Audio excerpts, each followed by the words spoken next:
दोस्तों, कहते हैं ना, जिस बात का फैसला नेतन्याहू करते हैं उसे पूरा करके दिखाते हैं। कुछ ऐसा ही अब हो रहा है। इजराइल ने ईरान पर जोरदार हमला कर दिया है। आज का दिन 26 अक्टूबर 2024 वही दहाड़ लेकर आया है। इजराइल ने ईरान पर ऐसा हमला किया है कि जैसे पूरे मिडिल ईस्ट का सन्नाटा टूट गया हो। दरअसल ईरान ने 1 अक्टूबर को इजराइल पर हमला कर दिया था, जिसका जवाब आज इजराइल अपनी पूरी ताकत से दे रहा है। चारों ओर धमाकों की आवाज और ईरानी राजधानी तेहरान में खौफ की लहरें महसूस की जा रही हैं। दुनिया भर के मीडिया चैनल्स इसे कवर कर रहे हैं, क्योंकि यह सिर्फ एक देश का मुद्दा नहीं है, ये पूरे दुनियाओं हिला दिया है। यदि आग को हवा मिल जाए तो फिर उसे बुझाना मुश्किल हो जाता है। इजराइल के इस हमले में सिर्फ मिसाइलें ही नहीं, बल्कि पूरे मिडिल ईस्ट में खौफ की आग भी भड़क रही है। सबसे ज्यादा चर्चाओं में है कि क्या इजराइल का ये हमला सिर्फ 12 घंटों में थम जाएगा या फिर इसकी लहरें आने वाले दिनों तक उठेंगी। सोशल मीडिया पर चर्चाएं तेज हैं कि इजराइल ने हमले की 3 लहरों की योजना बनाई है, जिसमें हर वेव में नए सैन्य ठिकानों को निशाना बनाया जा रहा है। आपने सुना होगा, तूफान की पहली लहर सबसे खतरनाक होती है, और यही इजराइल का मकसद भी है। अब तक के अटैक में ईरान के कई महत्वपूर्ण सैन्य ठिकानों को निशाना बनाया गया है, लेकिन अच्छी बात यह है कि अभी तक नागरिक इलाकों पर ज्यादा नुकसान की खबर नहीं आई है। कहते हैं, इरादे अगर फौलादी हों तो किला भी धराशायी हो जाता है। इजराइल ने अपने सैन्य टारगेट्स को बखूबी चिन्हित किया है और उसके लड़ाकू विमानों ने तेहरान समेत ईरान के अन्य क्षेत्रों में धमाकों की गूंज पैदा कर दी है। अब सभी की नजरें इस पर हैं कि ये संघर्ष कितने समय तक जारी रहेगा और क्या इसके परिणाम दुनिया भर के लिए गंभीर हो सकते हैं। अब सवाल उठता है, क्या ये संघर्ष ईरान की तबाही पर खत्म होगा, या ईरान भी कोई कड़ी जवाबी कार्रवाई करेगा, या कोई शांति समझौता होगा। इन सभी सवालों के जवाब आपको इस वीडियो में मिलेंगे। लेकिन दोस्तों, आगे बढ़ने से पहले इस वीडियो को लाइक कर दीजिए। इसे करने में बस 1 सेकंड लगेगा, लेकिन इससे हमारी बहुत मदद हो जाती है। कहते हैं, अपने हित को समझकर दुनिया देखो, ताकि बड़ी घटनाओं का असर कम हो सके। भारत के नजरिए से यह बहुत सच है। हम भारतीयों के लिए सबसे अहम बात यह है कि यह युद्ध ज्यादा भयानक रूप न ले, क्योंकि इसका प्रभाव कहीं न कहीं भारत पर भी पड़ेगा। जैसे जैसे हम दुनिया भर में इस संघर्ष की चर्चा देखते हैं, हमें याद रखना चाहिए कि भारत का हित इस संघर्ष के न बढ़ने में ही है। थैंकफुली, जो बातें अनुमान लगाई जा रही थीं कि इजराइल 12 घंटे तक ईरान पर लगातार बमबारी करेगा, वैसा नहीं हुआ। इजराइल ने अपने बयान में यह स्पष्ट किया कि उसका हमला अब खत्म हो गया है। सवाल उठता है कि आखिर इजराइल ने हमला किया तो कहां? इजराइल के आधिकारिक बयान के अनुसार इस हमले में 140 फाइटर जेट्स शामिल थे, जो बिना किसी नुकसान के वापस लौट आए।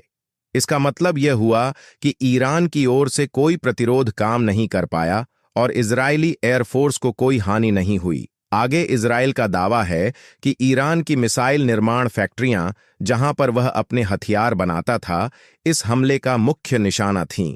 जब एक पक्ष आक्रामक होकर सीमाएं लांघता है, तो दूसरा पक्ष मजबूरन पीछे हटता है। यही कहावत इजराइल और ईरान के इस संघर्ष पर बिल्कुल सही बैठती है।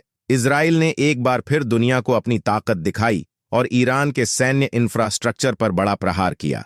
दोस्तों, कहते हैं, जो हवा में उड़े वो आसानी से गिर सकता है, और यही बात इजराइल और ईरान के इस संघर्ष में सच साबित हो रही है। इजराइल ने ईरान के मिसाइल डिफेंस सिस्टम्स को तहस नहस कर दिया है। इजरायली डिफेंस फोर्स IDF ने ईरान की surface to air missile systems और अतिरिक्त एरियल कैपेबिलिटीज पर हमला कर उन्हें पूरी तरह बर्बाद कर दिया। अब इजराइल का कहना है कि वो ईरान के एरियल डिफेंस को लगभग पूरी तरह से खत्म कर चुके हैं।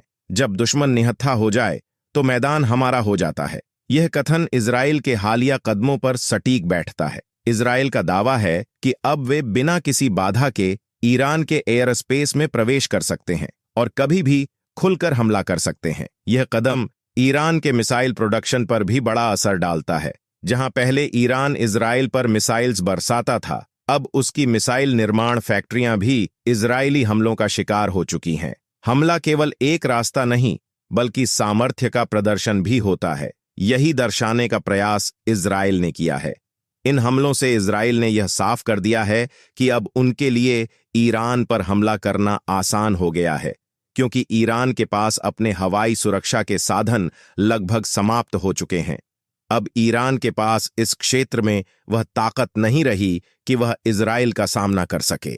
इजराइल के हालिया हमलों से बौखलाए ईरान ने पहले ही चेतावनी दी थी कि यदि इजराइल ने बड़ा कदम उठाया तो वह इजराइल पर हजारों मिसाइलों की बौछार कर देगा।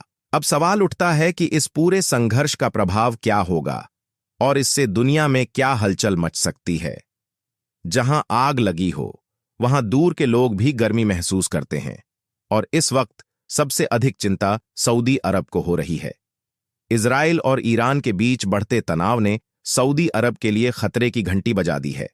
हालांकि हाल ही में सऊदी अरब और ईरान ने एक छोटे पैमाने की सैन्य अभ्यास भी किया था, लेकिन वह सिर्फ दिखावे के लिए था। ईरान का गुस्सा बढ़ता जा रहा है और अब यह संभव है कि अपने प्रतिशोध में वह सऊदी अरब के तेल भंडार को निशाना बना दे। अमेरिका ने इस आशंका को भांपते हुए सऊदी अरब को भरोसा दिलाया है कि किसी भी संकट की स्थिति में वह उनकी सुरक्षा में खड़ा रहेगा। यानी कि विश्व की अर्थव्यवस्था और बाजारों की स्थिरता के लिए सबसे बेहतर स्थिति यही होगी कि ईरान और इजराइल अब अपने संघर्ष को यहीं समाप्त कर दें। इजराइल के 3 स्तरीय हमले में उन्होंने तेहरान के आसपास कई महत्वपूर्ण सैन्य ठिकानों को नष्ट कर दिया है, लेकिन परमाणु और तेल के स्थलों पर हमला करने से बचा है। अब ईरान को इस बात को समझ लेना चाहिए और इसे यहीं विराम देना चाहिए। दोस्तों, कहते हैं जहां बारूद हो वहां आग लगाने वाले बहुत मिलते हैं, और आज इसी तरह का खेल इजराइल और ईरान के बीच चलता हुआ दिखाई दे रहा है। इजराइल ने हाल ही में ईरान पर अपना हमला किया है, और अगर ईरान इसका जवाब ऑपरेशन ट्रू प्रॉमिस पार्ट 3 के तहत बैलिस्टिक मिसाइलों की बारिश से देता है, तो यह झगड़ा एक क्षेत्रीय नहीं बल्कि वैश्विक संघर्ष की ओर बढ़ सकता है। यह याद रखना होगा कि ईरान के सबसे महत्वपूर्ण सहयोगियों में से एक रूस है, जो अगर ईरान के बचाव में आता है तो स्थिति बेहद गंभीर हो जाएगी। फिलहाल उम्मीद यही की जा रही है कि इजराइल का हमला अब समाप्त हो चुका है और ईरान भी संयम बरतेगा। अगर दोनों पक्ष यहीं रुक जाएं तो विश्व समुदाय और वैश्विक अर्थव्यवस्था राहत की सांस ले पाएंगे। मित्रता के नाम पर चुप्पी से बड़ा संदेश और कोई नहीं होता, और यही संदेश अमेरिका ने इस बार दिया है।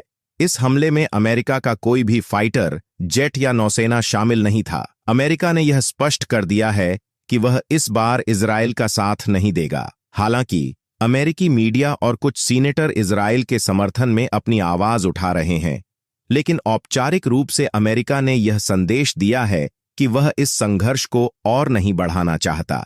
आने वाले 2 दिन बेहद महत्वपूर्ण और घटनापूर्ण हो सकते हैं। इसी संदर्भ में जहां एक दूसरे के रास्ते टकराते हैं वहां संधि भी टूट जाती है। यह स्थिति खास तौर पर भारत के लिए चिंता का कारण हो सकती है।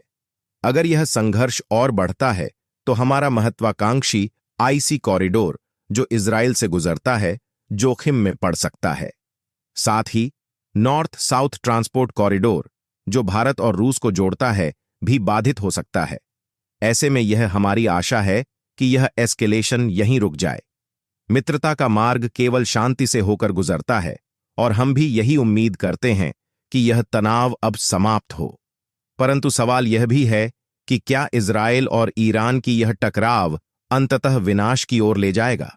क्या यह केवल एक पक्ष के लिए विनाशकारी साबित होगा या दोनों देशों को नुकसान पहुंचेगा? इस पर आपकी क्या राय है? हमें कमेंट में जरूर बताइए।